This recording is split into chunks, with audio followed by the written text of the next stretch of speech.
بيبدأ فيلمنا مع هوان، شاب فقير كحيان ومعهوش حتى حق إيجار شقته، شغال رسام ورسمه يعني يجي منه ومش عاطل. بنشوفه قاعد في الشارع بيرسم لوحة لبنت جميلة، وأول ما بيخلص البنت بتنبهر بالرسمة جدا، وقبل ما يبدأ في اللوحة اللي بعدها بتقف عربية فخمة ينزل منها أغنى راجل في القرية، والمفاجأة الراجل ده طالع معاه حبيبة هوان السابقة، الإكس يعني.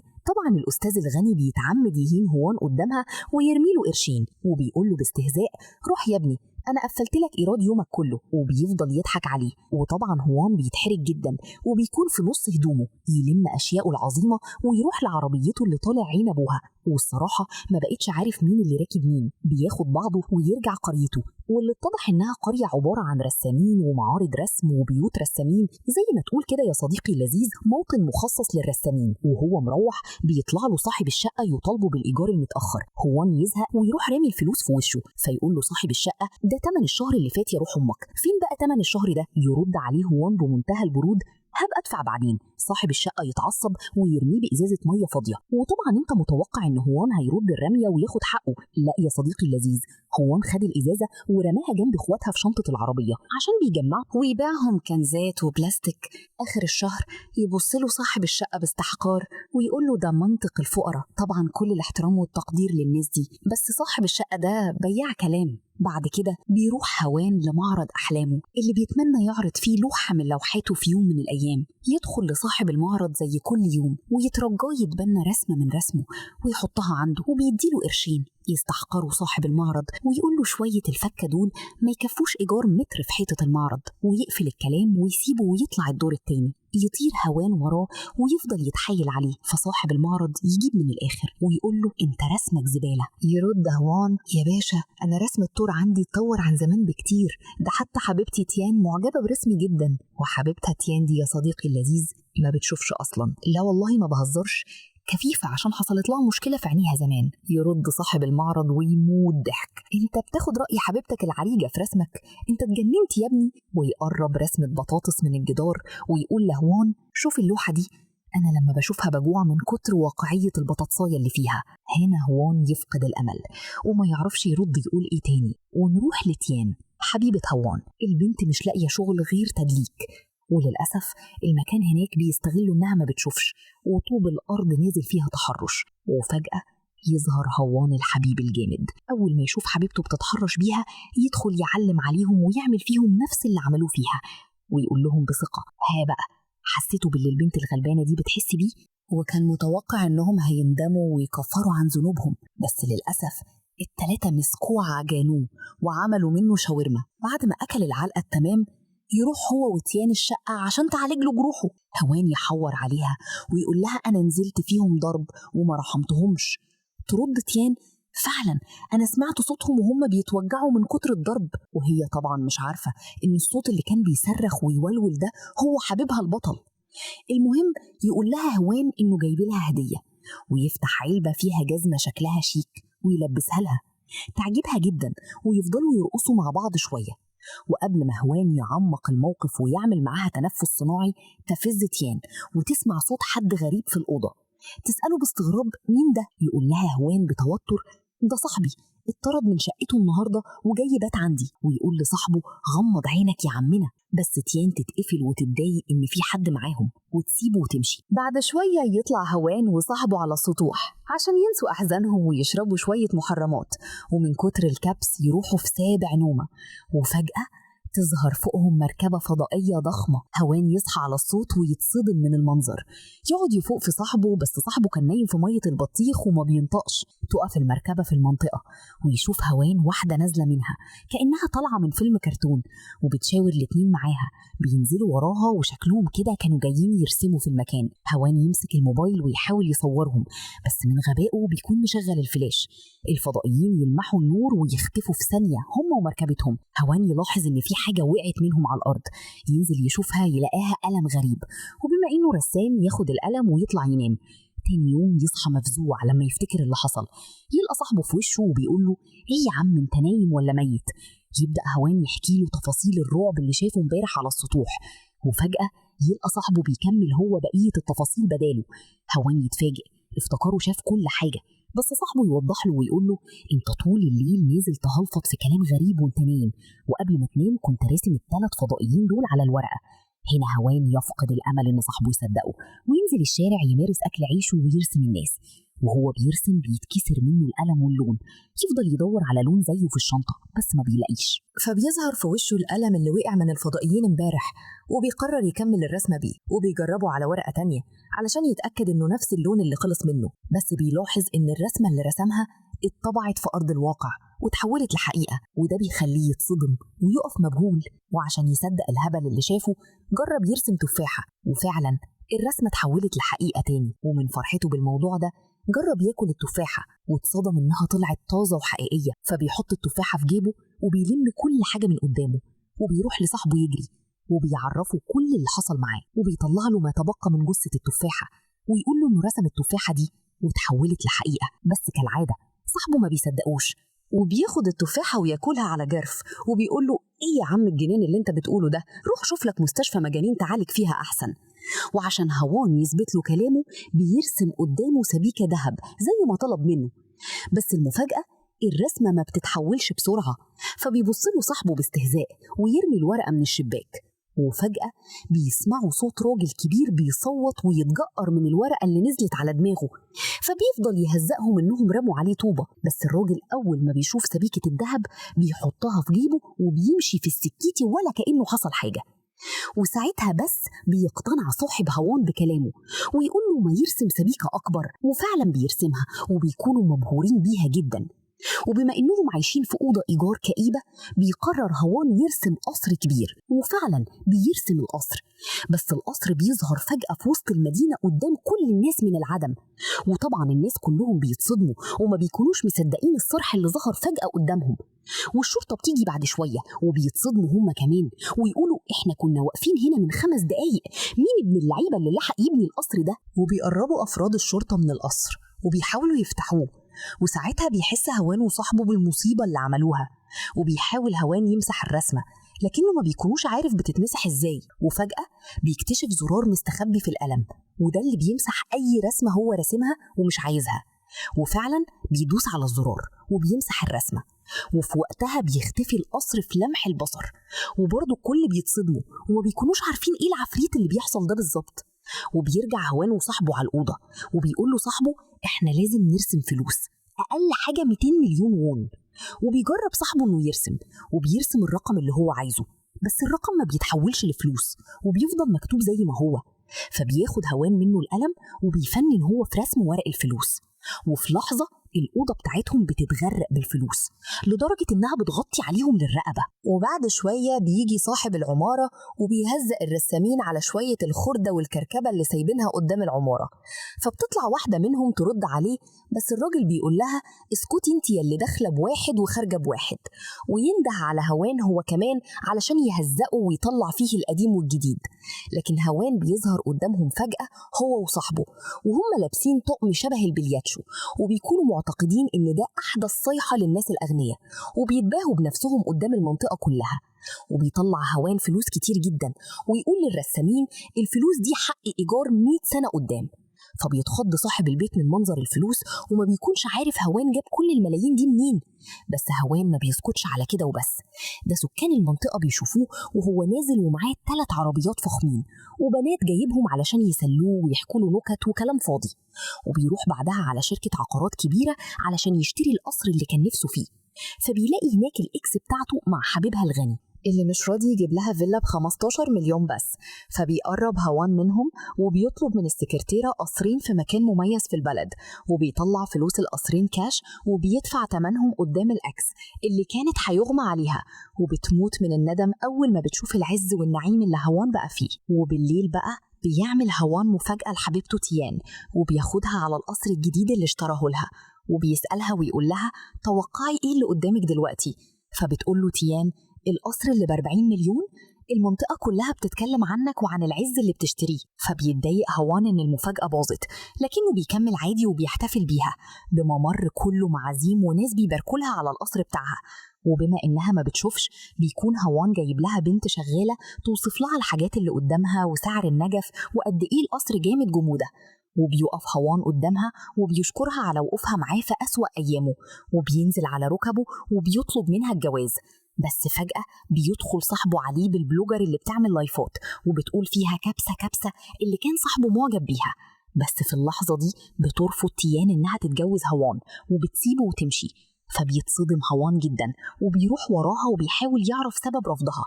فبتقول له تيان إنها مش عايزاه يتعاير بيها لأنه بقى غني وهي كفيفة. فبيقرر هوان يحكي لها عن سر ثروته اللي ظهرت فجأة وبيوريها القلم السحري. فبتطلب منه تيان يرسم لها عيون جديدة علشان تشوفه تاني. فبياخدها هوان القصر وبيفضل سهران طول الليل علشان يرسم لها عيون شبه عينيها. ولما بيرسم لها العيون بيلاقيها اتحولت فعلا، بس طلعت مرسومة على إيد صاحبه اللي فضل يصرخ ويولول من الرعب. فبيمسحها هوان بسرعة. فبتيأس تيان وبتعتقد إنه مش هيعرف يرجع لها بصرها، لكن بيقترح عليه صاحبه إنه يرسمها كاملة كأنها اتولدت من جديد. فالفكرة دي بتعجب هوان جدا وبينفذها. بس تيان من كتر اليأس بتخرج وتسيبهم وتطلع بره، وفجأة بتختفي من قدام الباب. فبيبصوا على الرسمة ويلاقوها ابتدت تتحول لحقيقة وتظهر تيان قدامهم من جديد وهي عندها عيون وبتشوف. وفي نفس الوقت بيحصل حاجة غريبة، وهي إن الإسعاف بينقل ممثلة مشهورة للمستشفى لأن عينيها اختفت فجأة. ومن بعدها الدنيا بتتقلب والشرطة بتبدأ تراجع الظواهر الغريبة اللي حصلت الفترة اللي فاتت، ومن ضمنهم القصر اللي اتبنى واختفى فجأة ده. وكمان بيظهر واحد كان مقدم بلاغ إن عربيته اختفت فجأة وهو راكبها مع حبيبته، وكملوا الطريق زحف على الأسفلت. وكمان الضابط بيشوف فيديو البنك والفلوس بتختفي منه. وبعدها بيجي بلاغ إن في منطاد اتسرق من السياح ووقعوا في البحر من السماء. وطبعا عرفنا مين اللي خد المنطاد، هوان وصاحبه والبنات بتوعهم. وبنعرف إن القلم السحري اللي معاهم ده أول ما بينفذوا بيه أي أمنية بتختفي من مكان تاني، زي الفلوس اللي هم رسموها واتحققت اختفت من البنك، وزي كمان عيون تيان اللي رسموها اختفت من ممثلة مشهورة. وكل حاجة بقى هم بيرسموها بتختفي من مكان تاني. بس هوان وصاحبه ما بيكونش في دماغهم الكلام ده خالص، وبيكملوا الدلع اللي هم فيه وبيدخلوا أفخم محلات الهدوم ويشتروها كلها. وبالليل بيعمل هوان احتفال لحبيبته بالصواريخ وبيعترف لها بحبه في السماء. فبتشكره تيان لأنها رجعت تشوف من تاني بسببه. تاني يوم بيروح هو منطقته القديمة وبيكون عايز يعمل فيها معرض للرسم بتاعه. فبيشوفوا صاحب المعرض اللي كان متكبر عليه وبيستهزأ بيه عشان بيتباهى بفلوسه ويطلب له الأمن يطردوه. بس هو بيعرض عليه 5 مليون عشان يعمل المعرض بتاعه. ولما صاحب المعرض بيسمع الرقم الرايق ده بيضرب الأمن اللي مسك هوان ويشتغل تحت رجله. وقتها صاحب هوان بيقول له أنت محتاج المعرض في إيه؟ مش إحنا بقى معانا فلوس؟ فبيعرفوا هوان إن هو بيسعى ورا حلمه وهو الشهرة مش الفلوس. وبنشوف عدو هوان وهو بيراقب الإعلانات بتاعته في الشارع وبيبقى متضايق إنه وصل للشهرة دي وبقى أغنى منه كمان. فبتقول له الإكس بتاعت هوان أنت غيران من هوان؟ فبيديها بالقلم لأنها كرهته دلوقتي لما هوان ظهر وبقى معاه فلوس أكتر منه. فبتزعل منه وبتسيبه وتمشي. فبينزل حبيبها ده يعوم شوية، وبعد كده بيجي 2 شغالين عند الراجل ده وبيعرفوه إن هوان ما باعش ولا لوحة واحدة علشان العز اللي بقى فيه ده كله، ولا حتى كسب في بنك الحظ. فبيقرر الراجل ده ينتقم منه وبيتصل بالشرطي صاحبه اللي بيكون خارج من مركز الشرطة. والصحافة بتبقى هارية أسئلة عن الظواهر الغريبة اللي بتحصل وإنه ممكن يكون سببها فضائيين. وبيحكي له الراجل عن هوان وبيعرفه إنه بقى غني في يوم وليلة وأكيد ليه علاقة بسرقة البنك. وبالليل بيكون هوان عامل معرض أحلامه وبيتكلم الرسام عن هوان وفنه وبيقدموه على المسرح. فبنشوف إن الراجل ده موجود هو والأكس معاه، وكمان الضابط موجود علشان يراقب هوان اللي بيفضلوا الصحفيين يصوروا فيه. وبيسأل هوان الرسام إيه رأيك في رسمي؟ فبيقول له جامد جدا طبعا، لكن هوان ما بيقتنعش بكلامه وبيقول له قول الحقيقة. فبيسأل الرسام الصحافة وبرضه بيقولوا له نفس الكلام. فبيستغرب هوان منهم لأن محدش علق عليه. وطبعا الصحافة والرسام بيقولوا كل ده علشان الفلوس اللي مع هوان، وفعلا بيعرفوا الرسام إن كل واحد فيهم قابض فلوس وصعب يقولوا حاجة وحشة عنه. فبتقترح عليه تيان إنه يعمل نفسه شخص عادي زيهم وساعتها هيعرف رأيهم الحقيقي في شغله. بس هوان بيقول لها ما هم عارفين شكلي، هعملها ازاي دي؟ فبيقول له الرسام روح غير هدومك الأول. فبيقتنع هوان وبيسرق منه الباريكة بتاعته وبيلبسها. لا فعلا تنكر يعني. بعدها بيروح يسأل الضباط وهم بيتفرجوا على اللوح بتاعته وبيقول لهم ايه رأيكم في اللوح؟ لكنهم بيسيبوه ويمشوا، وعدو هوان بيبقى واقف يحل اللوحة من لوحاته. فبتروح تيان تسأله هي كمان عن رأيه فيها، فبيتريق الراجل عليها وبيقول لها إنها لوحة زبالة. فبتفضل تيان تزعق له لأنها لوحة جامدة جدا. ولما بنشوف اللوحة بتطلع اللوحة إنها لابسة لبس شبهها، وهوان كان راسمها هي أصلا. ومن الكسوف بتطلع تجري وبتسيبهم، وبتتعرض اللوح في مزاد وكله بيبقى حاضر. فبيلاحظ هوان وجود الضباط، فبيسأل الرسام هو اللي عازم الاتنين دول، فبيقول له أنا ما عزمتش حد، وبينزل يشوف لو معاهم دعوة. في الوقت ده بيجي تليفون للضباط وبيتأكدوا إن الأرقام التسلسلية للفلوس اللي كانت في البنك هي نفس الفلوس اللي هوان اشترى بيها القصر بتاعه. فبيقبضوا على هوان والمكان بيتقلب. وبيسأل الضابط هوان إيه علاقة الفلوس اللي في البنك بالفلوس اللي اشتريت بيها القصر. في وقتها هوان ما بيبقاش فاهم أي حاجة ومش عارف قصده إيه بالظبط. وطبعا بيكون أبو قرعة ده بيشمت في هوان دلوقتي، والصحافة قلبت الدنيا على الموضوع. وبيقول الرسام للصحافة إنه مجرد سوء تفاهم، لكن طبعا محدش بيصدق. وبنرجع للضابط اللي بيسأل صاحب هوان جابوا الفلوس دي كلها منين بالسرعة دي. فبيقول له إحنا لقينا الفلوس لكن محدش بيصدقهم. فبيقول له صاحب هوان بكل ثقة لو عندك دليل إننا سرقناها ورينا. فبيوري له الضابط صور العربية اللي معاهم وبيعرفهم إنها مسروقة، وهوان حتى معهوش فاتورة العربيات اللي اشتراها. وقتها هوان بيتوتر وبيعترف للضابط إن عندهم موهبة خاصة بس ما بيعرفوش هي إيه، وعشان يثبت له بيقول له اطلب أي حاجة وإحنا هننفذها لك. فبيصدقوه، والضابط بيطلب منه عربية فيراري. فبيطردهم بره الأوضة لحد ما يرسم العربية هو وصاحبه. وفجأة بيسمع الضابط صوت موتور زئير، وبيفتح الباب بيلاقي عربية فيراري واقفة لهم في وشهم، وبيبقوا مصدومين لدرجة إنهم بيفرجوا عن هوان وصاحبه وبيصدقوهم. فبيخرج هوان وصاحبه للصحافة وبيطمنوهم إنهم بيساعدوا الشرطة مش أكتر. فبيتصدم أبو قرعة إنهم خرجوا من الحوار بسهولة، وبيرجعوا كلهم على البيت وبيشوفوا الأخبار على السوشيال ميديا قلب الدنيا. ولما بيفكروا في الموضوع بيتأكدوا إن القلم السحري مش بيصنع الحاجة، لأ ده بينقلها من مكان لمكان على حسب الطلب وبس. وتتأثر تيان تاني لما تتأكد إن عينيها كانت عيون لممثلة. في نفس الوقت بيرجع الضابط للمركز ومعاهم العربية، وبيجي لهم بلاغ إن في عربية فراري مسروقة وهي نفس اللي معاهم. وقتها بيتصدموا وبيحسوا إن في حاجة غلط في هوان، وبيفضلوا قدام بيته علشان يراقبوه. وطبعا هوان بيبقى شايفهم هو وصاحبه وبيتعاملوا عادي لأنهم مش خايفين. وأول ما الباب بيخبط هوان وصاحبه بيستخبوا من الخوف. وقتها بتفتح تيان الباب وشكلها واخدة علقة محترمة من حبيبها الإكس، فبيدخلوها وبيسيبوها لوحدها مع هوان. وبتفضل تسكر طول الليل، وبيسألها هو إيه اللي حصل لك. فبتعرفه إن أبو قرعة ضربها لأنها مش مبسوطة معاه، وهي جاية تعتذر له على اللي عملته معاه قبل كده. فبيفتكر هوان ذكرياته معاها وبيعترف لها إن هو كمان غلطان، لأن كل ده تفكيره كان في الرسم واللوحات وما كانش مهتم بيها. وهي كانت عايزة تتجوز وتبني حياة معاه وهو تجاهل مشاعرها. والمجنون بيعترف لها في نص الكلام على القلم السحري، وبياخدها يوريها مخبي القلم فين وبيطلعه لها. وبنكتشف إن أبو قرعة مركب كاميرا في هدومها من غير ما تعرف علشان يعرف السر بتاع هوان اللي بيتصدم من اللي شافه. وبتبقى تيان في أوضتها بتتابع أخبار الممثلة اللي عينيها اختفت، وبيكون معاها البلوجر اللي بتبقى متضايقة على الممثلة لأن مستقبلها ضاع وحياتها اتدمرت. فبتتأثر تيان من كلامها، فبتقول لها البنت على فكرة أنا ملاحظة إن عينك شبه عينيها جدا. فبتتحرك تيان وما بترضاش تقول لها على حاجة. تاني يوم بيفوقوه هوان بعد ما أكلته المحرمات بتاعت امبارح، وبيلاقي في وشه تيان وصاحبه واقفين قدامه وبيسألوه، بيقولوا له هي البنت راحت فين، لكن بيقول لهم هوان إنه مش فاكر أي حاجة. وبيسألهم لو الشرطة لسه بره، فبيقولوا له لأ الشرطة مش بره وهم دخلوا جوه. فبيبص هوان وراه وبيلاقيهم قاعدين قدامه وبيشربوا قهوة، فبيتخض منهم جدا وبيسيبهم وبيجري على اوضته وبيروح وراه صحابه وبيسألهم ايه اللي دخل الشرطة هنا. فبيشك صاحبه انهم عارفين سرهم، فبيقترح عليهم هوان يعترفوا بالحقيقة عن القلم السحري اللي معاهم. لكن صاحبه بيرفض وبيقول له يا هنتحبس يا هنرجع فقرا من تاني، عكس تيان اللي بتوافق علشان ما تبقاش حاسة بالذنب انها خدت عين حد تاني، وانها خلاص شافت كل حاجة عايزة تشوفها ومش عايزة تشوف حاجة تاني خلاص.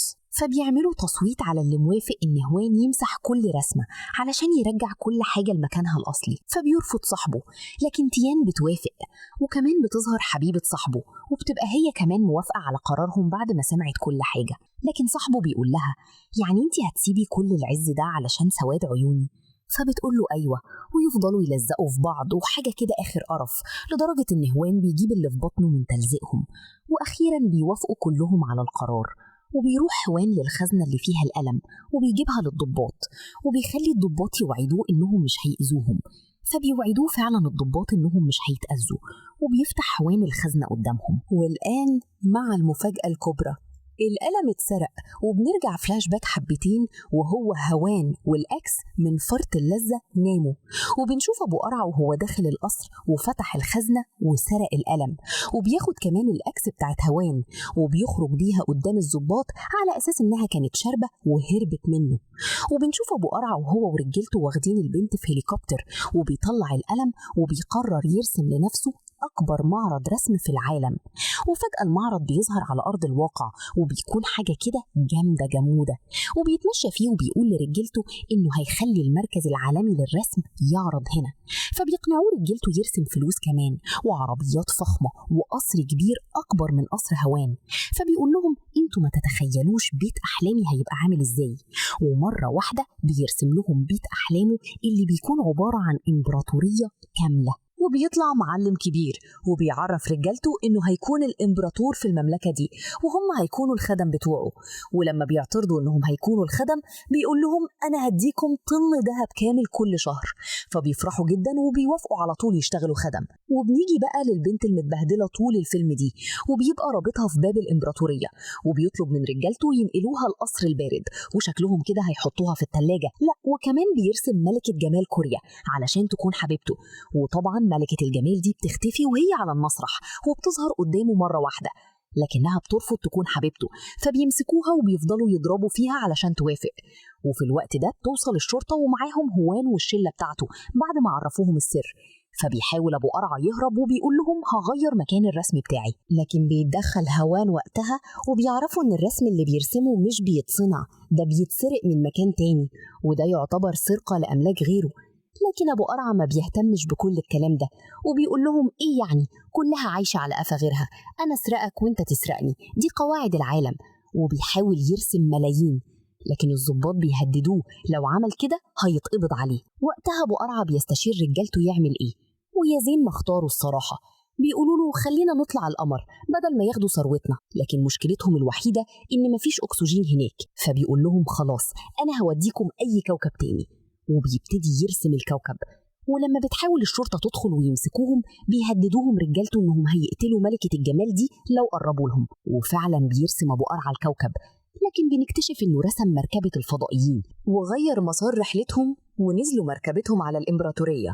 وقتها هوان بيقول للضابط إن هي دي المركبة الفضائية اللي وقع منها القلم، وبيطلب الضابط من رجالته يبعدوا الصحافة دلوقتي عن الحوار، لكن ما بيلحقش يكمل كلامه وبيلاقي الدنيا كلها متجمعة عندهم وبيصوروا المركبة الفضائية. وفجأة بيظهروا الفضائيين من ورا الناس وبيبقوا متضايقين من هوان لأنهم فاكرين إن هو اللي غير طريقهم ورجعهم للكوكب بتاعهم، لكن هوان ما بيبقى مجمع كلامهم وبيرحب بيهم في الكوكب. فبيتعصب الفضائي وبيمسكوا من رقبته وبيخنقوا، ولما بيحاولوا الضباط يلحقوه بيمسكوهم باقي الفضائيين وبياخدوا أسلحتهم وبيرموها على الأرض. فبيتكلم الضابط مع الفضائي بالإشارة وبيقول له ينزل هوان. فبيسأل الفضائي هوان وبيقول له فين القلم اللي وقع مننا. فبيشاور له هوان على أبو قرع، ولما بيبصوا عليه بيلاقوه عمل دبابة من الذهب علشان يحمي نفسه، وبيطلب من رجالته يقتلوهم والقلم كده معاه. لكن الفضائيين بيبقوا أسرع منهم وبينطوا على الدبابة وبيغيروا اتجاه المدفع اللي جوه عند أبو قرع. فوقتها أبو قرع بيجيب ورا وبيهزق رجالته إن هم اللي عملوا كل ده مش هو، وبيطلب منهم يعتذروا للفضائيين. لكن على مين بقى؟ التلاتة بيتعمل معاهم الواجب وزيادة وبيرجعوا القلم لأصحابه. وقتها الفضائيين بيقرروا يخلصوا على أبو قرع، لكن هوان بيمنعهم لأن القلم هو السبب. فبيسامحوا الفضائيين لأنه صريح، فبيطلب منهم هوان يرجعوا كل حاجة مكانها الأصلي من تاني. وفعلا كل حاجة بتختفي وبترجع لمكانها الحقيقي، وأولهم إن تيان بترجع كفيفة من تاني. فبتسألها البلوجر وبتقول لها انتي زعلانة؟ لكن تيان بتبقى مبسوطة لأنها مش هتحس بالذنب زي الأول. وبترجع ملكة الجمال للمسابقة وسط الجمهور، وبنروح للراجل اللي اتحدفت على دماغه سبيكة الذهب، وبنشوفه وهو بيحور على السكان إن سبيكة الذهب دي وارثها من جده. ومرة واحدة بتختفي سبيكة الذهب من قدامه، وكمان العربيات اللي كانت مسروقة من الراجل رجعت تاني لمكانها، إلا حاجة واحدة بتفضل مكانها، وهو أبو قرعة ورجالته، وهم واقفين ملط. أصلهم طلعوا كانوا سارقين الهدوم من ممثلين في مسلسل تاريخي، والصحافة بتفضل تصورهم، وأخيراً بيرجع القلم لطبيعته. لكن وقتها بيكتشفوا الفضائيين إن القلم رجع المركبة للفضاء، وهم فضلوا على الأرض وبيسألوا نفسهم هنعمل إيه دلوقتي؟ وبيفكروا إنهم يهربوا بسرعة قبل ما يحبسوهم في حديقة الحيوان، وبيهربوا بسرعة فعلا. وبيحاول أبو قرعة هو كمان يهرب، لكن بتقبض عليه الشرطة أخيرا هو ورجالته، وبيرجع هوان وأصحابه لحياتهم الطبيعية من تاني. وصاحب هوان حبيبته بتفضل معاه لأنها طلعت أصيلة وبتحبه فعلا. ومن بعدها منطقتهم بتتشهر باللي حصل، وكل يوم الصحافة تكون هناك، لدرجة إن الممثلة اللي عينيها اختفت راحت تزور هوان بنفسها علشان يرسمها. وكمان هوان بيفضل مع حبيبته تيان حتى وهي كفيفة، وبيرجع أخيرا يبيع لوحاته من تاني، والناس بتشتري منه لأنه بقى مشهور جدا. وبكده ينتهي فيلمنا المتروق النهاردة. فلو عجبك تلخيصنا السريع ده يا صديقي اللذيذ، ما تنساش تروق علينا باللايك المتين، واشترك في القناة وتفعل زر الجرس علشان يوصلك كل جديد أول بأول. ويلا سلام.